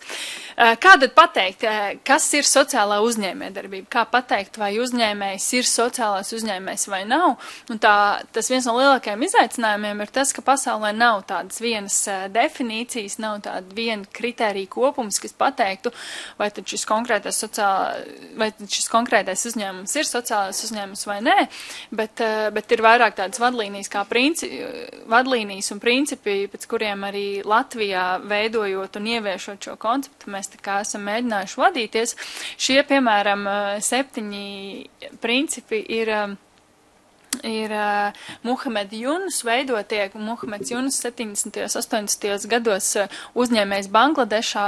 Viņš savukārt, viņš bija veiksmīgs uzņēmējs un darbojās finanšu jomā, un viņš redzēja, ka īsnībā Bangladeša pašiem nabadzīgākiem cilvēkiem, īpaši sievietēm, nav absolūti nekādu izredzi izrauties no šī nabadzības apļa, no šī aburtā loka, kur ģimene ir nabadzīga, bērni ir nabadzīgi, viņu mazbērni ir vēl nabadzīgāki un nav vispār nekādu iespēju kādam kļūt turīgākiem, jo šis aplis visu laiku iet uz priekšu.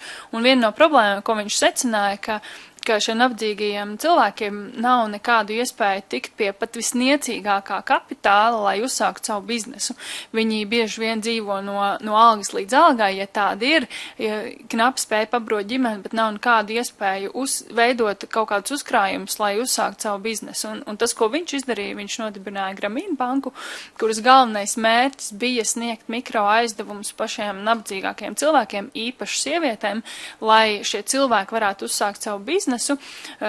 Parastās bankas nekad viņiem naudu neaizdotu, Gramīna banka to uzstādīja par savu galveno mērķi, šādā veidā palīdzot tūkstošiem miljoniem cilvēku izkļūt no nabadzības, jo Bangladešā pat $20 šādam cilvēkam ļauj uzsākt savu mazo ģimenes biznesu, nopirkt kādu augļu stendu, sākt tirgoties un šādā veidā iespējams izrauties no šī nabadzības loka. Nu, lūk, un Muhameds Junus formulēja 7 principus, kas it kā definē sociālo uzņēmē darbību, un tie ir kļuvuši, par tādiem jau pasaulē pieņemtām vadlīnijām, un viens no tiem ir šis galvenais mērķis ir nevis maksimāli nopelnīt, bet risināt kaut kādu sociālo problēmu, un tas attiecas gan uz īpašniekiem, gan uz investoriem, ka īpašnieks, protams, visas algas tiek samaksātas, visi rēķini samaksāt, bet tā peļņa, kas paliek pāri, īpašnieks to nevis paņem sev, bet iegulda atkal uzņēmumā vai sociālajā problēmā, tādā veidā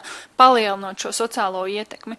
Protams, sociālajie uzņēmumi ir finansiāli un ekonomikas ilgtspējīgi, kas nozīmē, ka tie darbojas pēc tādiem pašiem, teiksim, šiem biznesa principiem kā parastie uzņēmumi, un arī parādi tiek atdoti, investīcijas atmaksātas, preces un pakalpojumi ir tikpat kvalitatīvi kā konkurentu, un šādā veidā tiek nodrošināts tas, ka uzņēmums spēj darboties nevis tikai gadu vai 2, bet arī daudz ilgāku laiku. Sociālos uzņēmumus raksturo arī atbildīga attieksme pret vidi un arī saviem darbiniekiem. Protams, tas nav stāsts par to, ka kāds kaut kur kādā tumšā rūpnīcā strādā par $1 nedēļā, bet tas ir tiešām atbildīga attieksme pret visiem šiem biznesa aspektiem. Un tas nozīmē arī to, ka arī darbinieki saņem normālo attieksmi un tirgumu atbilstošu atalgojumu. Un pēdējais tāds princips vai tāds stūrakmenis ir, ka darbs tiek darīts ar prieku. To, protams, nekad nevarēs ielikt nekādā likumā vai nekādā formālā rāmī, bet tā ir tiesa, ka sociālos uzņēmējus kā cilvēkus raksturo tiešām milzīga deksme par to, ko viņi dara. Tā ir ļoti īpaša motivācija, tā ir ļoti spēcīga motivācija, kas cilvēku virz uz priekšu un liek viņam strādāt 12, 14, 16 stundas dienā, nevis lai pēc iespējas vairāk sapelnītu sev, bet lai risinātu sociālu problēmu un palīdzētu apkārtējiem. Un kāpēc tad vispār mums ir vajadzīgi sociālai uzņēmumi? Jo kāpēc, piemēram, nevarētu vienkārši iztikt ar nevalstiskām organizācijām vai lieliem uzņēmumiem, kuriem ir spēcīgas korporatīvās sociālās atbildības programmas. Proti, sociālajie uzņēmēji bieži vien risina problēmas, ko neviens cits nerisina. Tas ir problēmas, ar ko valsts un pašvaldības kaut kādu iemeslu dēļ nav tikušas galā vai nav gribējuši tikt galā. Tās ir problēmas, kam nevalstiskās organizācijas arī kaut kādu iemeslu dēļ nevar pieķerties un nevar to atrisināt. Un uzņēmēji savukārt parastie tradicionālajie uzņēmēji nesaskata tajā peļņas iespējas vai nesaskata tajā tādas iespējas, kā varbūt citos sektoros. Un tad sociālajie uzņēmēji ir tie, kas bieži vien nāk kā pēdējie un saka, nē, mēs ar to mēģināsim tikt galā, un viņiem arī bieži vien izdodas. Sociālai uzņēmēji problēmas risināšanā iesaist sabiedrību, tie ir gan viņu tiešie klienti, gan citas iesaistītās puses, tās ir arī pašvaldības, tās ir arī citas, teiksim, valsts institūcijas, tas ir viņu mērķa auditorija, piemēram, ģimenes vai citi apkārtējie cilvēki, viņi mēģina veidot šos demokrātiskos mehānismus, kādā veidā padarīt to par tādu tiešām paliekošu risinājumu. Un tas nerad viņiem izdodās, jo šie risinājumi ir ilgtspējīgi, viņi spēja paši sev uzturēt, paši arī atpelnīt un tādā veidā nodrošināt, ka tie darbojas vēl ilgus gadus pēc tam. Sociāli uzņēmēji bieži vien risina problēmas ātrāk, lētāk un efektīvāk. Ja, piemēram, valsts un pašvaldība piedāvātie mehānismi bieži vien ir diezgan nefleksibli vai piemēram, lēni, vai valsts un pašvaldības iestādēm nav to iespēju ātri reaģēt uz kaut kādām situācijām vai problēmām, tad sociālai uzņēmēji, kā cilvēki un kā uzņēmumi, kas nāk no privātā sektora, viņi daudz ātrāk spēj pielāgoties un nodrošināt tiešām efektīvas pieejas kaut kādu sabiedrības problēmu risināšanā. Un šīs pieejas bieži vien ir sistēmiskas un inovatīvas. Arī šis sociālo inovāciju aspekts ir ļoti būtisks. Un tādā veidā, kā jau teicu, ieguvēji ir visi. Kas tad šobrīd notiek Latvijā ar sociālo uzņēmēju darbību, nedaudz iezīmējot kopējo laukumu, ir apmēram 80 līdz 120 sociālajie uzņēmumi, un, protams, jāteic, ka tas nav daudz, jo uz kopējo uzņēmumu fonu tā ir tiešām niecīga saujiņa, bet arī jāpiebilst to, ka šī joma ir jauna Latvijā, tā apzināti par to sāka runāt tikai pēdējos 7-8 gadus, un tādēļ apmēram šie 100 sociālajie uzņēmumi, kas mums ir, tas ir labs rādītājs arī salīdzinājumā ar citām valstīm, kur šis koncepts jau ir ieviesies jau daudz ilgāk, un tie ir sociālajie uzņēmumi tiešām, kas darbojas veiksmīgi, kuriem ir arī peļņa, kur spēj ieguldīt paši savā attīstībā un kuri spēj arī parādīt šo sociālo ietekmi, ko viņi ir sasnieguši. Lielākā daļa no šiem sociālajiem uzņēmumiem darbojas biedrību vai nodibinājumu statusā, tātad tas juridiskais ietvers vairāk ir tā kā pagaidām vēl nevalstiskās organizācijas, taču tā darbība, domāšana, mērķi un metodas ir vairāk raksturīgas uzņēmē darbībai, un tā varbūt ir tas izaicinājums, par ko es arī vēlāk runāšu, ka šis juridiskais ietvers šobrīd nav pārāk piemērots sociālās uzņēmē darbības veikšanai un attīstībai, bet tā ir arī viena no tām lielajām lietām, ar ko mēs kā asociācija kopā ar saviem biedriem šobrīd strādājam. Tas, kas vēl notiek, divas labas lietas, tiek gatavot Labklājības ministrijas atbalsta programma sociālajiem uzņēmumiem, par ko es arī vēlāk nedaudz pastāstīšu, kā arī noteikti darbs pie sociālās uzņēmuma darbības likuma izstrādes, kas tad palīdzētu atrisināt šos juridiskos izaicinājumus. Ar kādām mērķu grupām strādā sociālajie uzņēmumi Latvijā, jo sociāla uzņēmē darbība bieži vien ir vērsta uz konkrētu mērķu grupu, kurai sociālais uzņēmums grib palīdzēt. Un tā ir vai nu kaut kāda riska mērķu grupa, vai sociāli mazaizsargāta mērķu grupa, vai vienkārši mērķu grupa, kas saskaras ar kaut kādu konkrētu problēmu, ko sociālais uzņēmums redz, ka tas ar savu darbību varētu atrisināt. Un Latvijā ir tiešām visdažādākās mērķu grupas, kuras tad ar kurām strādā sociāla uzņēmuma, tie ir gan bērni un jaunieši, tie ir seniori, bērnu vecāki un pedagogi, jaunās māmiņas, cilvēki ar invaliditāti un arī organizācijas, nevalstiskās organizācijas, kas sniedz palīdzību citiem, jo arī tas var būt viens no veidiem, kā darbojas sociālais uzņēmums, ka tas palīdz nevis cilvēkiem vai kādai konkrētai mērķu grupai, bet tas strādā vairāk ar organizācijām, kas pēc tam palīdz citiem. Un, piemēram, tāds piemērs Latvijā labdarības veikala tīkls Otrā elpa, kuru darbība ir tieši vērsta uz pilsoniskās sabiedrības attīstīšanu un veicināšanu, palīdzot citām nevalstiskām organizācijām. Un kādas tad ir šīs darbības jomas, kurās darbojās sociālajie uzņēmumi, arī visdažādākās, arī pasaules pieredze rāda, ka nav tādas 1, 2 vai 3 galvenās jomas, ka tie darbības veidi ir tiešām visdažādākie. Tie ir gan sociālajā un veselības pakalpojumi, tas var būt arī, teiksim, labdarības veikali, kas ir ļoti populārs arī pasaulē un arī Latvijā sociālās uzņēmējdarbības veids. Tas ir dažādu produktu, preču ražošana, piemēram, amatniecības un rokdarbu izstrādājumi, kas ir diezgan populāri tieši senioru vai cilvēku ar invaliditāti vidū, ka tas ir veids, kā viņi var kaut ko nopelnīt. Tie ir darba integrācijas uzņēmumi, izglītība, visdažādākās jomas, kur kāds ir saredzējis, ka ir sociāla problēma un kā ar uzņēmējdarbības paņēmieniem šo problēmu var risināt. Un tad tālāk pāris veiksmes stāsti, lai no tā, ka es tikai stāstu teoriju, bet ir grūti savilkt to kopā ar reālo dzīvi. Viens no veiksmes stāstiem ir biedrība Cerības Pārni, kas būtībā darbojās sociālo pakalpojumu sniegšanas jomā, un viņi strādā ar bērniem un jauniešiem ar īpašām vajadzībām un šo bērnu un jauniešu ģimenēm. Un tas, ko viņi ir izdarījuši, viņi ir izveidojuši savu veikaliņu Pogotava, Siguldā, kurā tiek pārdoti dažādi izstrādājumi, ko rada šie bērni un jaunieši un viņu ģimenes.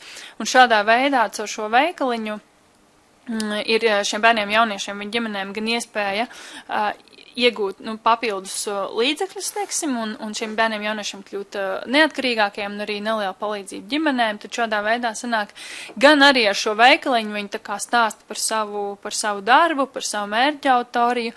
Cilvēkiem no malas ir iespēja uzzināt vairāk par viņu darbu un sasniegumiem, un tādā veidā viņi labāk sasniedz savus mērķus, viņi rīko arī radošās darbnīcas un izpilda individuāls pasūtījumus, un, piemēram, šajās radošajās darbnīcās tad arī cilvēkiem ir iespēja satikt šos jauniešus, kas rada šīs lietas, viņa ģimenes, aprunāties, sadraudzēties un tā tālāk. Tā kā diezgan jauka vieta, kuru noteikti ir vērts apciemot Siguldā.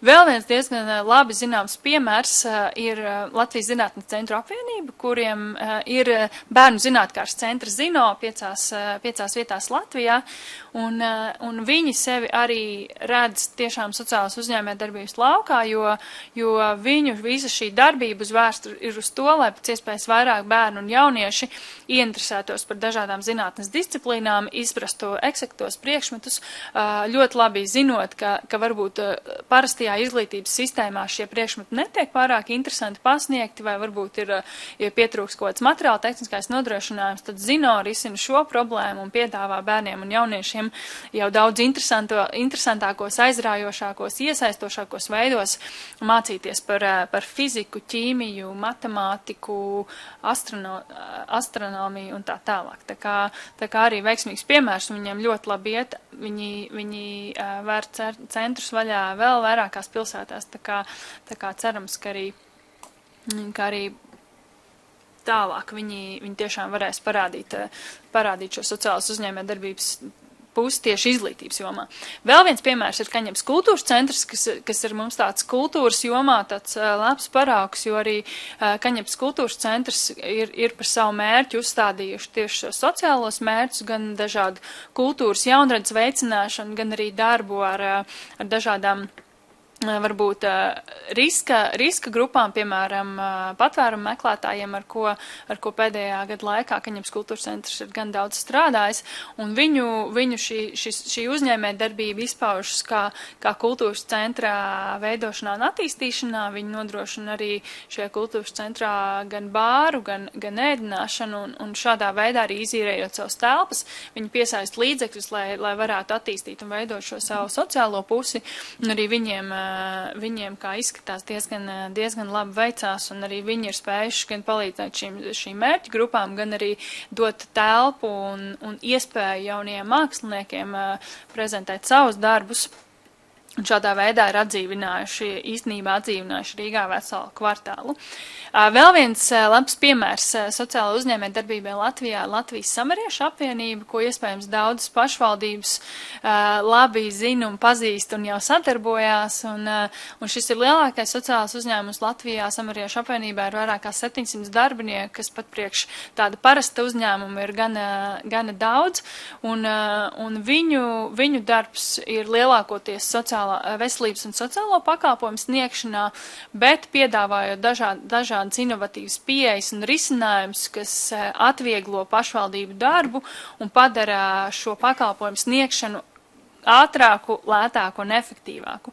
Viens no šādiem piemēriem ir mobilās aprūpas busiņi senioriem, kur, piemēram, ja tradicionāli seniori, kuri varbūt paši nevar par sevi parūpēties, kuriem nav ģimenes, kuriem jau ir grūti dzīvot savā lauksētā, ja tā tradicionālā pieeja ir tas, ka viņiem vajadzētu doties uz veco ļaužu aprūpas namu, kur tad ir visi pieejamie pakalpojumi, infrastruktūra, lai šis seniors varētu vadīt pietiekami laimīgas vecumdienas, tad īstenībā, kad parunājas ar šiem senioriem, tad viņi saka, ka viņi daudz labprātāk palikt savā lauku sētā, savā vietā, kur viņi dzīvo, savā ierastajā vidē, un šādā veidā pavadīt vecumdienas. Un tas, ko izdarīja Samariešu apvienība, viņi to it kā apgrieza to sistēmu otrādi, ka nevis seniors dodas uz vietu, kur ir pieejami visi viņam nepieciešamie pakalpojumi dzīvo tur, bet sociālajie pakalpojumi, veselības pakalpojumi dodas pie seniora vietā, kur viņš dzīvo, tādā veidā ļaujot senioram palikt savā lauksētā. Un viņiem ir 6 mobilās aprūpas busiņi, īpaši pielāgoti busiņi, kas dodas pie šiem senioriem, un šajā busiņā ir pieejams viss, kas tādam vecam cilvēkam varētu būt tik pa laikam nepieciešams. Tur ir gan duša, tur ir veselības pārbaudas ekipējums, kur var izmērīt asinsspiedienu, pārbaudīt vēl kaut kādas lietas saistībā ar šī cilvēka veselību.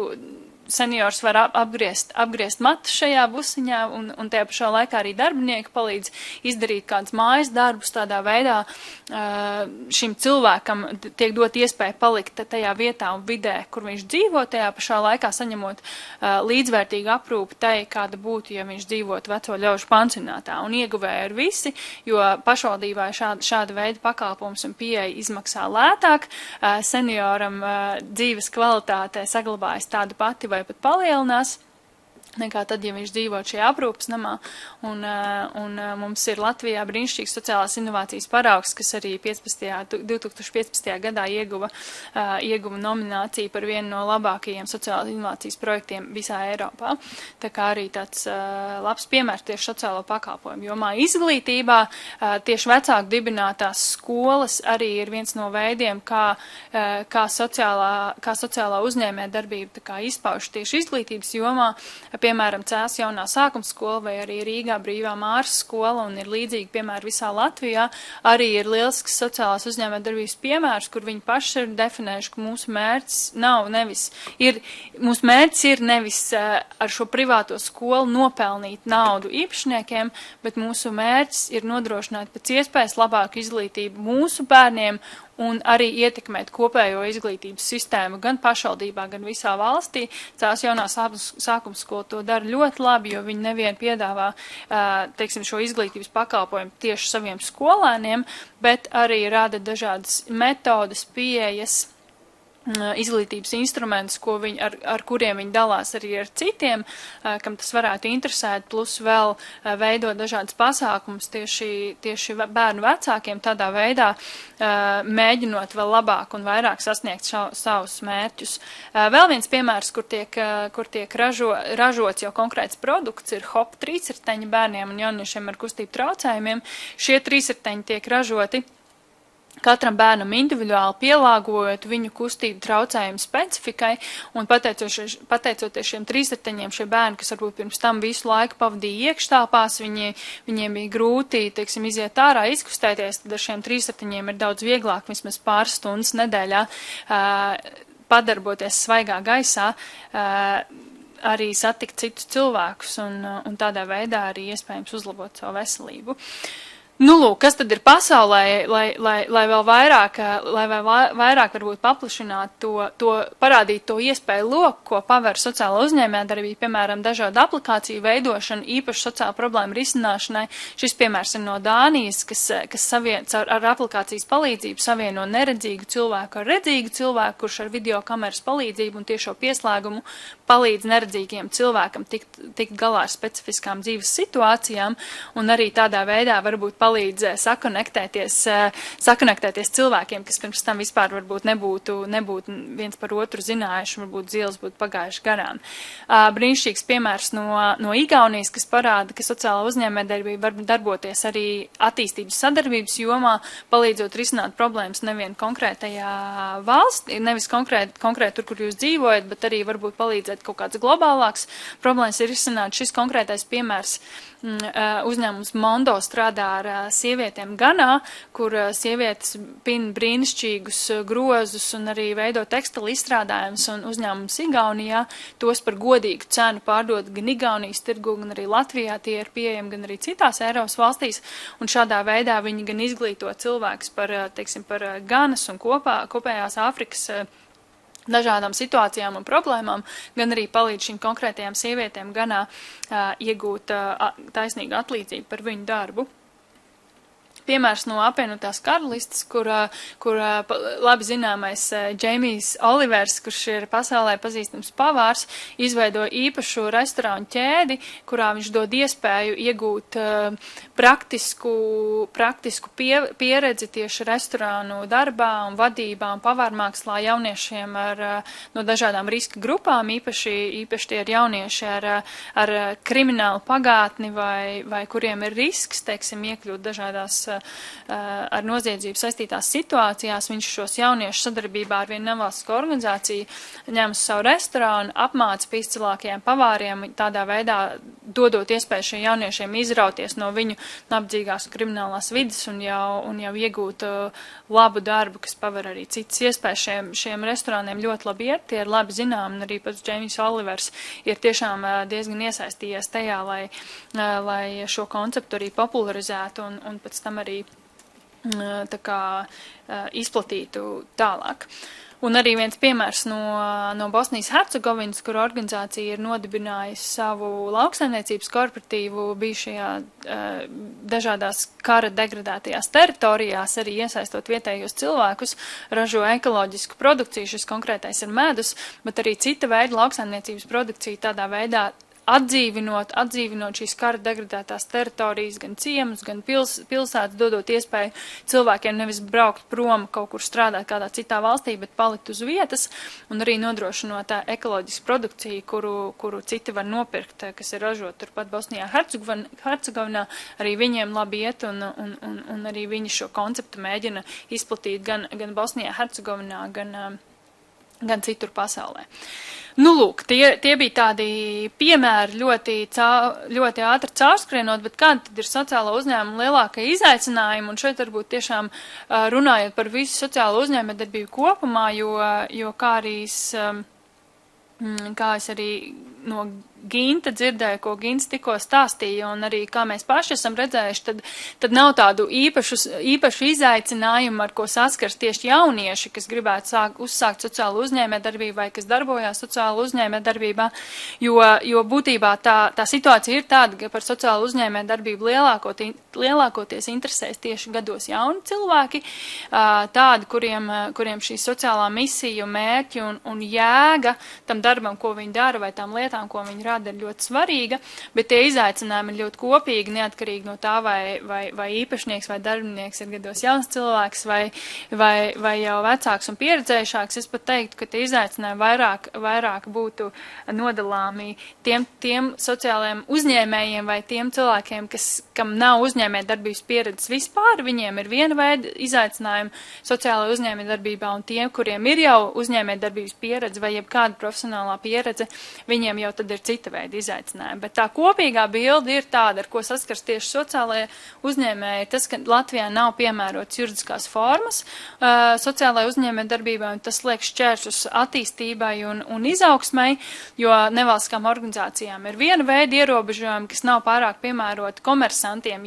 Ja sociālās uzņēmums grib būt vienkārši parastais sijā, tad izaicinājumi ir atkal citi, tas ir nodokļu sloks un nevar saņemt ziedojumus, nevar brīvprātīgos piesaistīt un tā tālāk. tālāk, un nav tāds zelta vidusceļš, ko sociālais uzņēmums var iet, lai nodrošinātu, pilnvērtīgi nodrošinātu savu darbību, sasniegt sociālos mērķus, attīstītos un tā tālāk. Un šī juridiskā forma ir tieši viens no iemesliem, kāpēc mēs arī strādājam pie sociālās uzņēmējdarbības likuma un kāpēc ir svarīgi, ka šis likums tiek pieņemts jau tuvākā gada laikā.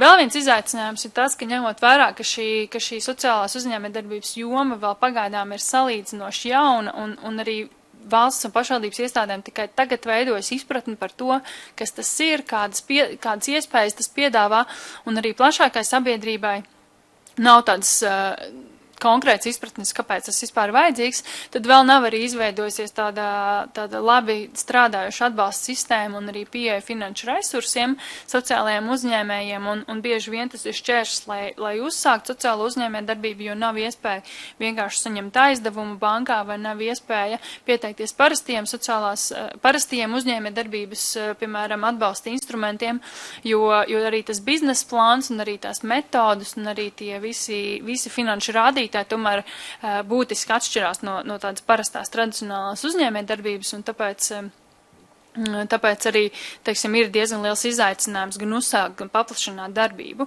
Arī saistībā ar pašvaldībām, arī pašvaldības vēl pilnībā nevar atbalstīt vai strādāt ar sociālajiem uzņēmējiem tādā 100% režīmā, teiksim tā, jo arī pašvaldības gaida zaļo gaismu, lai varētu, piemēram, kaut kādā veidā nodot bezatlīdzības lietošanā mantu vai kā citādi, un arī tāpēc šis likums ir svarīgs, lai saņemtu tādu tā kā no valsts puses tādu zaļo gaismu, ka jā, šī ir lieta, ar ko noteikti var un vajag strādāt tālāk. Un, protams, liela izaicinājumi saistās ar biznesu uzņēmēt darbības pusi vispār un pārdošanu tirgus kanāliem, ņemot vērā, ka šis koncepts nāk no nevalstisko organizāciju vides, tad visa šī biznesa domāšana vēl joprojām ir kaut kas jauns, bet tajā pašā laikā mēs arī redzam, ka ir ļoti labi piemēri, kur biznesa principi un uzņēmēt darbības principi pilnā apmērā tiek pielietot un izmantot jau no pašas pirmās dienas. Un vēl viens izaicinājums ir sociālās ietekmes mērīšana, kas varbūt ir tāds jau specifiskāka lieta, bet sociālām uzņēmumiem, tāpat kā nevalstiskām organizācijām, ļoti svarīgi dažādos veidos parādīt, kas tad ir tas, ko viņi ir sasnieguši, ko viņi ar savu darbību ir panākuši, jo sociālajiem uzņēmumiem galvenais ir sociālais mērķis, tad viņam ir jāspēj kaut kādā veidā parādīt, kādā veidā tad viņš ir uzlabojis situāciju ar savu uzņēmējdarbību, un ar to arī pagaidām vēl iet diezgan grūti. Lūk, pēdējā prezentācijas daļā es pastāstīšu par likumprojektu un arī par atbalstu programmu, jo likumprojekts šobrīd darba grupa Saeimā ir gadu diezgan intensīvā režīmā strādājusi un mēģinot saprast, kādā veidā tad šo sociālās uzņēmējdarbības principu un konceptu, kas ir tāds diezgan, bieži vien liekas tāds diezgan abstrakts, kā viņu ielikt kaut kādā likumiskā ietvarā un likumiskā rāmī, lai no vienas puses tas netraucētu darbu neesošajiem, netopošajiem uzņēmumiem un lai tas palīdzētu attīstīties, no otras puses, lai tas būtu arī kaut kādā veidā pietiekami konkrēti nodefinēts, lai nav tā, ka pasakot sociāla uzņēmējdarbība, jebkurš uzņēmums var pēkšņi pateikt, es jau esmu. Tas arī nebūtu labākais variants, un lūk, mēģinājām atrast tās labākās definīcijas un skaidrojums, un šī tad ir versija,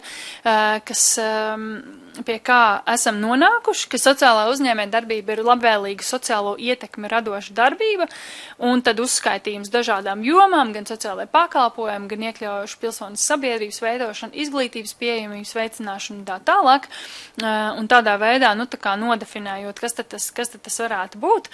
Un tas kopējais likumprojekta koncepts piedāvā, ka sociālais uzņēmums varētu būt status, kuru var iegūt SIA. Un, protams, tas ir tas lielākais jaunums vai tā lielākā pārmaiņa, kas gaida esošos sociālos uzņēmumus, ka sociālā uzņēmējdarbība vismaz tādā likuma izpratnē būs kaut kas, kas attiecas uz komersantiem, uz SIA, un tas nebūs pieejams nevalstiskām organizācijām.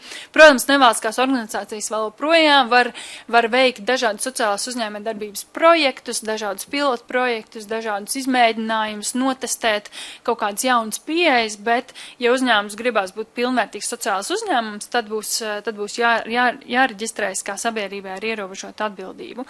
Un likumā ir 4 kritēriji, kurus tad izpildot vai kurus ieviešot savā darbībā, uzņēmums var iegūt šo sociālo uzņēmumu statusu.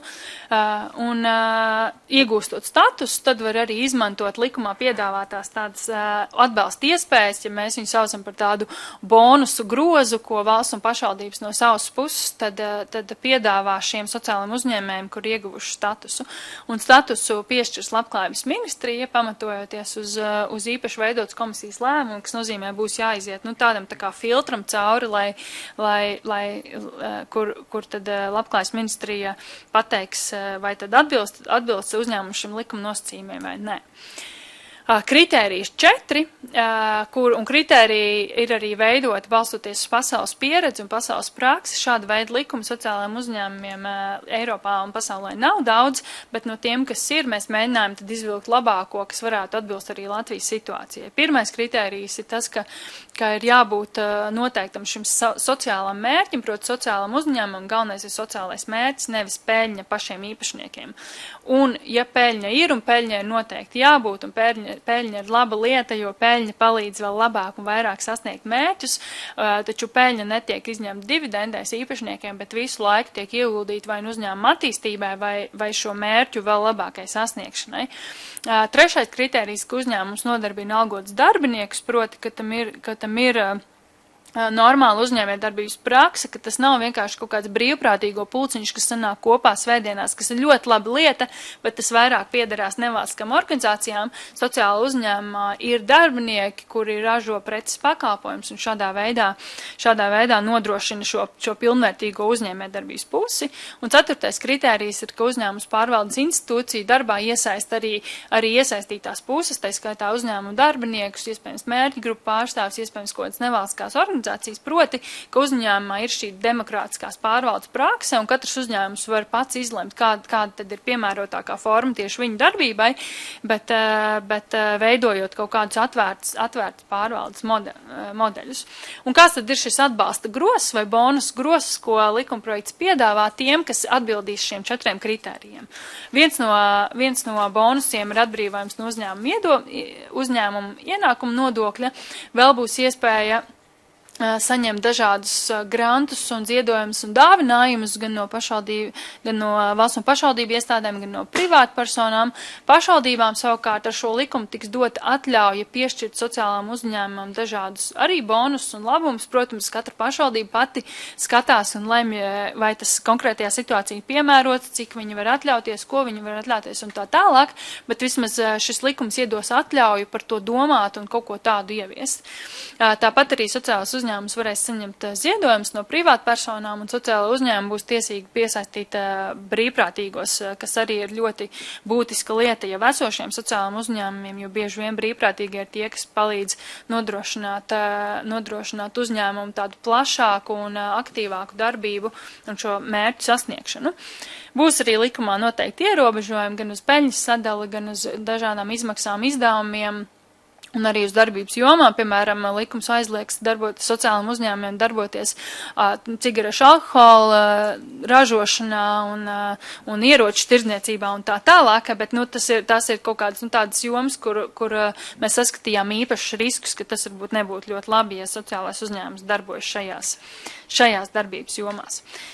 Lūk, tik tālu par likumu, kas varbūt iezīmē tādas nākotnes perspektīvas, jo par likumu ir doma, ka tas varētu stāties spēkā no 18. gada janvāra, tātad visu nākamo gadu vēl notiek darbs pie likuma pieņemšanas, pie MK noteikuma izstrādes un tā tālāk, bet no 18. gada janvāra jau tad varētu būt tādā pilntiesīgā režīmā šis likums, un tad skatīsimies, kā tad uzņēmumi varēs tam pieteikties, noteikti palīdzēsim ar dažādu veidu konsultācijām un atbalstu materiālām, lai šis process ir pēc iespējas vieglāks. Lūk, un kas tad ir pieejams šobrīd, kāds atbalsts jau ir pieejams vai tūlīt būs pieejams tiem sociālajiem uzņēmumiem, kas gan darbojās, gan kas gribētu dibināt sociālus uzņēmumus, un tas iespējams attiecas arī uz jauniešiem, kuriem ir kaut kāda sociālās uzņēmuma uzņēmējdarbības idejas, vai varbūt viņiem ir uzņēmējdarbības idejas, bet viņi redz, ka tām ļoti labi varētu pielikt arī šo sociālo aspektu un sociālos mērķus un tādā veidā, nu, tā kā nošaut divus zaķus ar vienu šāvienu. Un tā labā lieta ir tā, ka sākot no nākamā gada būs pieejami īpaši granti sociālās uzņēmējdarbības gan uzsākšanai, gan attīstīšanai, gan paplašināšanai. Un šādā veidā, teiksim, sociālām uzņēmējiem būs iespēja tikt pie tā kapitāla kaut kādu lietu veikšanai, kam varbūt viņiem, nu, tādā normālā darbības režīmā nav iespēja nesakrāt no savas darbības ieņēmēm, nedabūt aizdevumu bankā, tad šī programma dos iespēju saņemt finansējumu kaut kādu lietu īstenošanai. Programma būs sadalīta kā divās daļās. Pirmais solis būs, ka Labklājības ministrijā būs jāreģistrējas kā sociālajiem uzņēmumam, un Labklājības ministrija ir izstrādājusi īpašus kritērijus, pēc kuriem viņi pasaka, vai tad šis konkrētais uzņēmums vai nevalstiskā organizācija, nu, tā kā varētu tikt uzskatīts par sociālo uzņēmumu vai ne. Tie, kuri atbildīs šiem kritērijiem, tie tiks piereģistrēti Labklājības ministrijas reģistrā, un tajā brīdī, kad būs dabūt šis Labklājības ministrijas tāds kvalitātes zīmoks, teiksim tā, vai apstiprinājums, tad jau ar savu biznesa plānu un biznesa ideju būs jādodas uz Altumu, kur Altums izvērtēs tieši šo biznesa pusi, visus finanšu rādītājus, esošos potenciālos, skatīsies uz gada pārskatiem un skatīsies arī uz to, kādu sociālo ietekmi šis konkrētais projekts varētu radīt un lems par atbalsta piešķiršanu. Vēl konkrēti šie grantu apmēri vai nosacījumi vēl nav zinām, bet vismaz informācija, kas mums ir, ka tā uzsākšana varētu būt 17. gada pirmajā pusē. Labklājības ministrija noteikti rīkos arī dažādus informatīvos seminārus un konsultācijas un līdzīgi veidu pasākums, lai palīdzētu sagatavoties un lai visi, kas tiešām ir gan sirdī sociālajā uzņēmēji, gan arī pēc savas darbības un arī dokumentiem var parādīt, ka ir sociāla uzņēmēji, lai tie tad varētu saņemt šo atbalstu, kas arī nāk no Eiropas Savienības un ir, teiksim, arī nevien uz gadu vai diviem, bet uz 5 gadiem, un būs iespēja tā kā nākotnē plānojot savu darbību, teiksim, jau nu, tā kā skatīties uz šiem grantiem kā iespējumu tādu atbalstu un palīdzību. Nu, lūk, tas ir tādā ļoti ātrā skrējienā no manas puses viss. Tas, kā mūs var atrast sociālas uzņēmējdarbības asociācija internetā, ja jums ir jebkādi jautājumi par sociālu uzņēmējdarbību, tad pastieties mūsu mājaslapā. Iespējams, mēs jau esam uz tiem jautājumiem atbildējuši, gan par juridiskajām formām, gan par dažādiem piemēriem, par pasaules pieredzi. Mājaslapā, kā arī sociālos tīklos mēs publicējam visaktuālāko informāciju, gan par šiem pašiem grantiem, gan par likumu, gan arī par dažādiem pasākumiem un iespējām. Arī tā skaitā jauniešiem ļoti daudz šobrīd projektu notiek tieši par jauniešu iesaistīšanu sociālajā uzņēmējdarbībā, un uz tiem mēs arī skatāmies ar tādu ļoti lielu cerību, ka tas vēl vairāk piepulcinās aktīvus, motivētus cilvēkus šai jomai. Tā kā jā, paldies vēlreiz par uzaicinājumu. Un es ļoti ceru, ka šis koncepts ieinteresēs arī jauniešus nevien Rīgā, bet arī reģionos, kur varbūt tās problēmas var just īpaši krasi vai īpaši ikdienā, un tad sociāla uzņēmējdarbība ir tāda laba iespēja, kā to risināt kopīgiem spēkiem. Es varbūt papildināšu arī kontekstā ar to, ko es teicu. Daudz vairāk pašvaldībās kā biznesa ideja konkursi tiek organizēti projektu konkursi, un šī arī varētu būt viena no tādiem tematiskajiem virzieniem pašvaldības, kad virza šo sociālu uzņēmēju darbību, kaut kādu ideju izstrādi vai apmācībām, vai arī par to pašu uzņēmēju darbības apmācību organizēšanu jauniešiem, kā virzienu jau esošo pašvaldību atbalsta instrumentu ietvaros. Jā, vēlreiz paldies, Madara, par aktuālo informāciju sociālas uzņēmēju darbības kontekstā. Paldies visiem runātājiem par interesantajiem stāstījumiem. Man jautājums Gintam par pētījumu, kur tas ir publicēts, kur tas ir pieejams? Šorīt ieraudzīju, ka Izglītības ministrija publicējusi, bet es atradu nejaušu Googlā linku. Es pieļauju Izglītības ministrijas mājaslapā vajadzētu būt. Nepateikšu, kurā sadaļā, droši vien pie jauniešiem, bet ir publicēts. Izglītības zinātnes ministrijas mājaslapā ir sadaļa pētījumi, kur viņi visu jomu pētījumus publicē vienu vietu, un tad tikai ir jāskatās tematiski, vai tas attiec uz vispārējo izglītību, vai uz jaunatnes jomu, vai uz augstāko izglītību, bet tā pētījums sadaļa ir viena viņiem. Atcerējos, kur es viņu ieraudzīju. Tas bija nevis izglītības ministrijā, bet jaunatnes lietas LV. Brīnišķīgi. Bet no links droši vien ir uz izglītības. Jā, visticamāk. Tad mēs šo adresi arī ieliksim mājaslapā pie šīs te video tiešraides. Paldies visiem! Ar to arī noslēgsim. Es tagad noslēgumā, nav jautājumu, bet es noslēgumā vēlreiz gribētu aicināt pašvaldību, gan jaunas lietas speciālus, gan amatpersonas, gan arī jauniešiem ir idejas par citām video lekcijām, ko mēs varētu turpināt nākamajā gadā. Šajā gadā gan viņas vairs nebūs, jo vienkārši laiks ir vairs palicis līdz gada beigām tik, cik ir. Bet ja ir kaut kādas idejas un intereses, es zinu, ka jau arī pašvaldības savienība bija no jaunas lietas speciālistiem apkopojuši šīs idejas, bet varbūt kaut kas arī jauns ir nācis klāt, ka droši rakstiet arī uz pašvaldības savienību Zanē vai rakstiet mums uz jaunatnes padomu. Mēs noteikti ļoti labprāt arī plānojot nākamā gada pasākumus, ņemsim to vērā, jo šī pieredze šogad arī parādīja iesaistītajām pusēm, gan ministrijai, gan pašvaldības savienībai, gan arī mums kā jaunas padomēji, to, ka šo videokonferenču formāts ir ļoti ērts un praktisks un ir iespēja īsā laikā arī par kaut kādiem aktuāliem jautājumiem runāt, gan mēs noteikti ļoti labprāt turpināt arī šo pasākumu ciklu nākamajā gadā un aicinu arī ikvienu interesantu veidot šo saturu šiem te pasākumiem.